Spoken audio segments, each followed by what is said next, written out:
যতই মনে মনে তৃপ্তি বোধ করেন বিএনপি সবচেয়ে বড় দল, জনগণ যদি মুখটা ফিরিয়ে নেয় আপনার আমার কিন্তু কোনো স্থান নেই। যত বড় যাই হই না কেন, আমরা নিজেরা নিজেরা যত বড় যাই মনে করি না কেন। আমি আজকে গত কয়েক মাস ধরে বলছি, সামনের নির্বাচন এত সহজ নয় আপনারা যত সহজ ভাবছেন। নিজের মনে যতই বড়াই করুন, আরে বিএনপি তো শাখা প্রশাখা একদম গ্রাম পর্যন্ত আছে, অন্যদের কি এত আছে? এত বড়াইয়ের কিছু নেই। থাকতে পারে আপনার শাখা প্রশাখা, প্রিয় সহকর্মীবৃন্দ, আমাদের নেতাকর্মীরা তৈরি করেছে সেই শাখা প্রশাখা, গ্রাম পর্যন্ত দলকে নিয়ে গেছে, ওয়ার্ডে ওয়ার্ডে দলকে নিয়ে গেছে। কিন্তু তারপরেও জনগণ ম্যাটার্স, জনগণ ম্যাটার্স। সেই জনগণই হচ্ছে আমাদের শক্তি, জনগণই হচ্ছে আমাদের সমর্থন, জনগণই হচ্ছে শক্তি। জনগণ সাথে না থাকলে জনগণ 5ই আগস্ট দেখিয়ে দিয়েছে।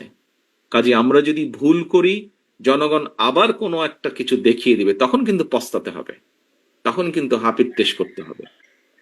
সহকর্মীবৃন্দ, এখনো সময় আছে।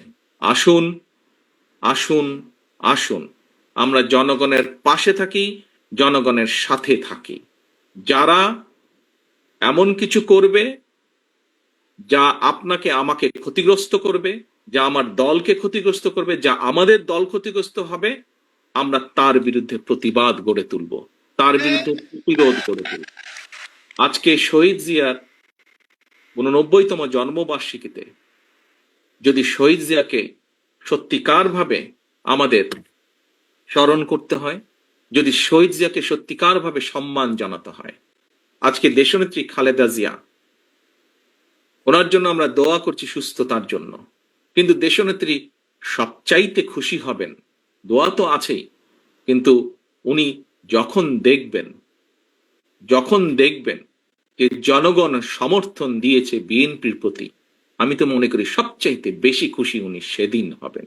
এবং দেশনেত্রী খালেদা জিয়ার সৈনিক হিসাবে আপনাদের উপরে সে দায়িত্ব বর্তায়। সহকর্মীবৃন্দ, আমরা কে ছোট নেতা, কে গ্রামের নেতা, কে ইউনিয়নের নেতা, কে বড় নেতা, কে বিভাগীয় নেতা, কে কেন্দ্রীয় নেতা, বিষয় এটি নয়। বিষয় একটি, আমাদের ঐক্যবদ্ধ থাকতে হবে, আমাদেরকে অন্যায়ের বিরুদ্ধে থাকতে হবে, আমাদেরকে অন্যায়ের বিরুদ্ধে প্রতিরোধ করতে হবে, আমাদেরকে এমন ভাবে দাঁড়াতে হবে যাতে জনগণ বোঝে যে আমরা তাদের সাথে আছি, জনগণ বোঝে আমরা তাদের পাশে আছি, জনগণ বোঝে যে জনগণ যেভাবে চায় আমরা সেভাবেই আছি, জনগণের প্রত্যাশা অনুযায়ী আমরা সেভাবেই তাদের পাশে আছি। দুদিন আগে আমি একজন ব্যক্তির টক শো দেখছিলাম। উনি কথা প্রসঙ্গে বলছিলেন, সে আলোচক কথা প্রসঙ্গে বলছিলেন যে উনি এখনো ঠিক বুঝে উঠতে পারছেন না, যেই স্বৈরাচার পালিয়ে গিয়েছে তারা আবার মাথা ছাড়া দেওয়ার চেষ্টা করছে।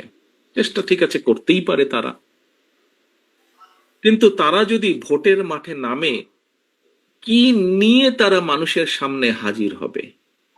পেছনের গুলা বাদই দিলাম, উনি বলছেন যে পেছনের গুলো না হয় বাদই দিলাম, এই জুলাই অগস্ট মাসে যে হত্যাকাণ্ড ঘটেছে, প্রায় 1.5 থেকে 2,000 মানুষকে যে হত্যা করেছে, প্রায় 30,000-এর মতন মানুষকে যে তারা জখম করেছে, ইউনিসেফের বক্তব্য অনুযায়ী 64টা শিশুকে তারা হত্যা করেছে, এর জবাব তারা মানুষের সামনে কি দিবে?